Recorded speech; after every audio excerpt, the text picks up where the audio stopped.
Dear students, आप सब कैसे हैं। आज मैं आपको वर्कशीट नंबर जो असेसमेंट से रिलेटेड है फोर्थ करवाने जा रहा हूँ। ये समाजी विज्ञान की कक्षा छठी की रहेगी। इससे पहले हम हिंदी की भी अच्छे से कर चुके हैं और फटाफट स्टार्ट कर देते हैं आज की वीडियो को।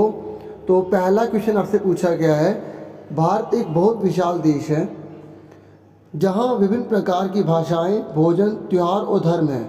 मतलब भारत में बहुत सारी चीज़ें जैसे भाषाएँ, भोजन, त्यौहार और धर्म। ये कह रहे ये कथन भारत के बारे में क्या दर्शाता है। ये हमने जो लाइन पढ़ी ये क्या बताता है, आपको चयन करना है। तो आपसे पूछा गया कि पहला, भारत में विविधता है, मतलब भारत में बहुत प्रकार की चीज़ें हैं, भारत में कई भाषाएं हैं, भारत एक विशाल देश है, या भारतीय लोग किस्मों को पसंद करते हैं। देखिए मेन क्या है, आपको इनमें से चारों में से ऐसी लाइन बतानी है जो इस सभी को शामिल कर ले और उसको बोलते हैं विविधता। ठीक है, तो ये आपका पहला आंसर आ जाएगा। ठीक है, तो मैं आपको आंसर भी दिखाता हूँ। देखिए मैंने इस तरीके से हैंड राइटिंग में भी लिखा हुआ है। ठीक है, क्वेश्चन आप वहाँ से नोट करेंगे और आंसर जो है आप पहले खुद ट्राई कर सकते हैं, फिर आपने मैच कर सकते हैं। ओके, तो ये पहले वाला समझ में आ गया। तो डियर स्टूडेंट, पहले वाला का आपको क्लियर हो गया अच्छे से। ओके, उसके बाद नेक्स्ट पे बढ़ जाते हैं। समर बास्केटबॉल खेल रहा है। क्या खेल रहा है बच्चों? बास्केटबॉल। उसकी बहन उसके साथ खेलना चाहती है। वो कह रही भाई मुझे भी खिला ले, लेकिन वह कहता है कि तुम एक लड़की हो, तुम बास्केटबॉल नहीं खेल पाओगी।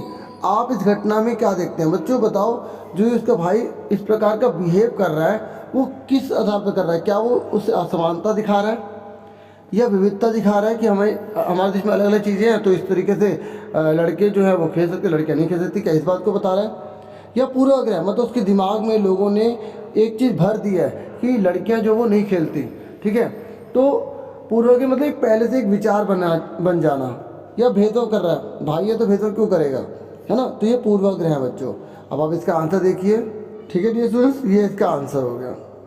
उसके बाद है आपका थर्ड क्वेश्चन, देखते हैं। डियर स्टूडेंट्स, अब हमारा थर्ड क्वेश्चन है कि देशांतरों के मध्य कितनी दूरी होती है। तो इसका आंसर होगा डी, 4 मिनट। ठीक है, ऐसा क्यों? क्योंकि मैं आपको बता दूं कि जो पूरी पृथ्वी होती है वो 360 डिग्री की होती है और जो धरती अपना चक्कर लगाती है ना, ठीक है, अपने ही अक्ष पर, तो आपको पता नहीं पूरा दिन हो जाता है 24 घंटे, तो 24 घंटे होते हैं। ठीक है, जब हम इसको भाग करेंगे तो 1 घंटे में कितने आएगी? 15 डिग्री आएगी। अब 15 डिग्री बराबर क्या है? 1 घंटा है। तो अगर आपको पता लगाना है कि 1 डिग्री जो है उसमें कितने मिनट होंगे, ठीक है, तो आप जो हैं इस तरीके से 1 घंटे में 60 मिनट होते हैं, तो 15 से भाग कर देंगे, 15 चौके 60, तो 4 मिनट आएगा। 1 डिग्री को पार करने में 4 मिनट लगेंगे। और इस तरीके से जो दिशांतर रेखाएं हैं, ठीक है, 360 जो है ना इस तरीके से पूरी होती है, तो 1 को पार करने में 1 डिग्री यानी कि 4 मिनट लगते हैं। तो इस हिसाब से इसका आंसर 4 मिनट है। क्लियर हो गया? तो डियर स्टूडेंट्स, ये आपका आंसर होगा 4 मिनट। ओके, अब आगे बढ़ जाते हैं नेक्स्ट क्वेश्चन पर। नेक्स्ट क्वेश्चन है कि प्रमुख याम्योत्तर डैश से गुजरते हैं। जो पूरे वर्ल्ड में जो याम्योत्तर रेखा मानी जाती है ना, तो वो कौन सी मानी जाती है? लंदन की मानी जाती है। ठीक है, यहाँ पे सबसे ऊंचा जो प्रकाश है, सूर्य की रोशनी 12 बजे जो दोपहर जो धूप पड़ती है ना, तो इसी को इसलिए लिया जाता है लंदन को। ठीक है, इसका आंसर देख लें आप, तो ये इसका आंसर है। ओके, उसके बाद नेक्स्ट देखते हैं पाँचवा क्वेश्चन पूछा गया है कि किसी भी राज्य के त्यौहार और भाषा का नाम आपको लिखना है। किसी भी राज्य का आप लिख सकते हैं। ठीक है, तो जैसे मैंने पंजाब का यहाँ लिखा है, पंजाब का यहाँ आंसर देखिए। तो डियर स्टूडेंट, मैंने राज्य लिखा है पंजाब, त्यौहार लिखा है बैसाखी और भाषा वहाँ की पूछी है पंजाबी। ठीक है, तो ये 5वें का हो गया ना आंसर। तो आपको यहाँ प्रश्न 5 है ना, हर जगह उत्तर लिखते जाना है, उत्तर 5। ठीक है, और जो उससे पहले तो उस पर तो आपको टिक करना था। ठीक है, वो आप पूरा लिख के उस पर सर्कल में फिल कर देंगे, जो सर्कल होगा ना उसमें फिल कर देंगे। ओके, ठीक है, आप सिर्फ आंसर से भी लिख सकते हैं जैसे मैंने लिखे हैं। ठीक है, टीचर कुछ नहीं कहेंगे आपके। ठीक है, ओके। अब उसके बाद देखते हैं 6th क्वेश्चन हमारा कौन सा है। डियर स्टूडेंट, 6th क्वेश्चन है, अपने आसपास देखे जाने वाले लड़कियों और लड़कों के बीच किन्हीं 2 भेदभावों के वर्णन करना। आपको बताना उसके बारे में कि कौन कौन से भेदभाव है जो लड़कों और लड़कियों के बीच में किए जाते हैं। देखिए आंसर मैंने लिखा है यहाँ पर। ठीक है, आप लग रहा होगा आपको कि टेढ़ा लिखा है। ठीक है, फोटो इस प्रकार से खींची गई है। ठीक है, बाकी आंसर आपको पूरा मिलेगा। लड़कियों को रात में घर से बाहर जाने की अनुमति नहीं दी जाती है, जबकि लड़कों के साथ समानता, ठीक है, नहीं होता है। मतलब यहाँ पर एक वर्ड लिख लेना आप, सामान्यतः ऐसा नहीं होता है, ऐसा नहीं होता है। ओके, यहाँ पर आप लिखेंगे। उसके बाद नेक्स्ट मैंने लिखा है लड़कियों को शिक्षा, स्वास्थ्य आदि पर लड़कों के मुकाबले कम व्यय किया जाता है। ठीक है, लड़कियों की शिक्षा, स्वास्थ्य आदि पर लड़कों के मुकाबले कम व्यय किया जाता है, मतलब कम खर्च किया जाता है। ठीक है, ये इस प्रकार का भेदभाव देखा जाता है समाज के अंदर। तो ये दोनों हो गए आंसर। अब हम आगे बढ़ जाते हैं नेक्स्ट क्वेश्चन की तरफ।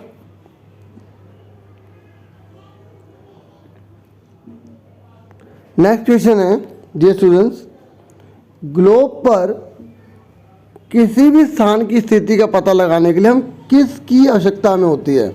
ठीक है, मतलब जैसे हमें किसी भी स्थान का पता लगाना है ना ग्लोब पर, तो हम किस चीज़ का प्रयोग करते हैं। अगर आपने अच्छे से वर्कशीट मेरी देखी होंगी, मैंने एक चीज़ आपको बताई थी कि अक्षांश और जो देशांतर रेखाएं होती हैं जिसके द्वारा हम ईजिली किसी भी स्थान की स्थिति का पता लगा सकते हैं। अब आप आंसर देखिए सारे आंसर आपकी जो बुक है ना भूगोल की, उसमें आपको सारे मिल जाएंगे आंसर। आप अपने चैप्टर पढ़ेंगे ना ये वाला, आपको सारे मिल जाएंगे। ठीक है, तो आप वहाँ से भी करेंगे तो देखेंगे सेम है, वही चीज़ है। ठीक है, और अच्छे से पढ़ें चैप्टर को, ताकि कुछ और भी आए तो एग्ज़ाम में आप कर लें।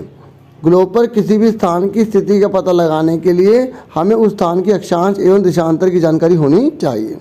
ठीक है, मैंने आपको बता दिया ना, अक्षांश और देशांतर के द्वारा ही हम किसी स्थान को जान सकते हैं। अब आ जाइए 8th क्वेश्चन पर।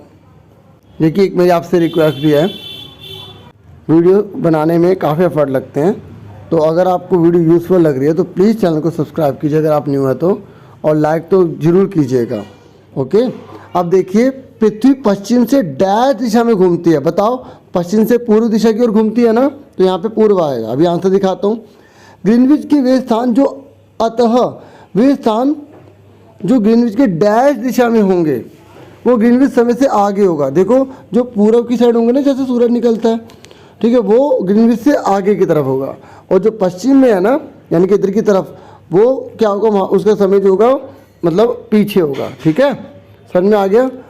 अब इसको देखिए आंसर, देखिए ये मैंने आंसर यहाँ पे लिख दिए तीनों। ओके, अब उसके बाद है हमारा 9th क्वेश्चन। 9th क्वेश्चन पूछा गया है कि अक्षांश रेखाओं को परिभाषित कीजिए, मतलब होती क्या है ये। ठीक है, इनके बारे में हमें बताना है, अक्षांश रेखाओं के बारे में हमें बताना है। देखिए अक्षांश रेखाओं के बारे में, विषुवत वृत्त से ध्रुवों तक स्थित सभी समांतर वृत्तों को अक्षांश समांतर रेखाएं कहा जाता है। ठीक है, ये जो है ना समांतर, ये आप ब्रैकेट में करेंगे। ठीक है, ये चीज़ आप ब्रैकेट में लिखेंगे। ओके, अब देखो ये 3 मार्क्स का है, तो आप इतना लिखेंगे तो ये काफ़ी नहीं रहेगा, तो आप इसकी एक पिक्चर भी बना लें। ठीक है, सुनिए एक पिक्चर भी बना लें।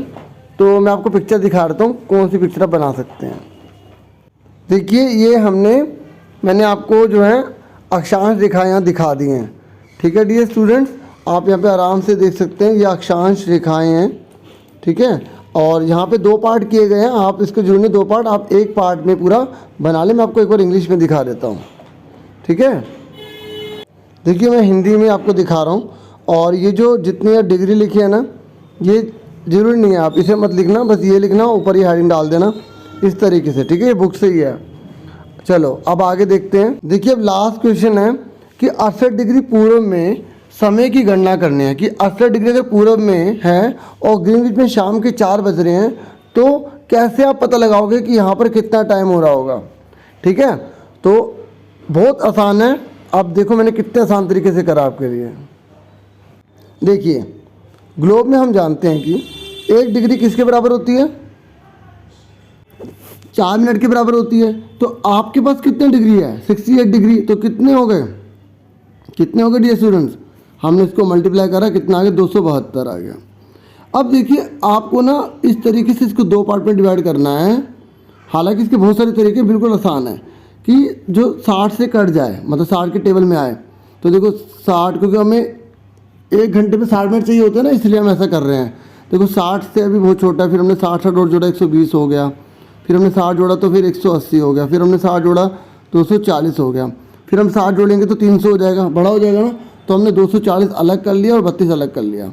ठीक है, अब 240 मिनट मतलब 4 घंटे, हाँ या ना। कैसे, 60 मिनट 60 मिनट 60 मिनट 60 मिनट, 1 2 3 4, 240 हो गया, नहीं हो गया, नहीं हो गया 240। है ना। इस तरीके से बाकी कितने मिनट बचे, 32 मिनट बचे। तो इस तरीके से यहाँ आ गए 4 घंटे और 32 मिनट। अब सिंपल सी बात है, और जब पूरब की ओर होता है तो समय बढ़ता है ना, अभी हमने पढ़ा था। तो अगर वहाँ पे शाम के 4 बज रहे हैं तो हम क्या करेंगे, उसमें 4 घंटे 32 मिनट जोड़ देंगे। तो 4 घंटे 32 मिनट जोड़े तो कितने हो गए, 8:32 मिनट। ठीक है, इस तरीके से 8 घंटे 32 मिनट यानी कि PM हो रहा होगा। ठीक है, तो ये हमारा आंसर हो गया। मैंने सारी की सारी वर्कशीट आपको पूरी की पूरी अच्छे समझाई है। और प्लीज़ चैनल को सब्सक्राइब जरूर कीजिएगा, लाइक ज़रूर कीजिएगा। आपको सारी वीडियोस मिलेंगी मोटिवेशन के लिए, आप ज़रूर सपोर्ट कीजिए। Thank you for watching and listening carefully. Take care yourself dear students.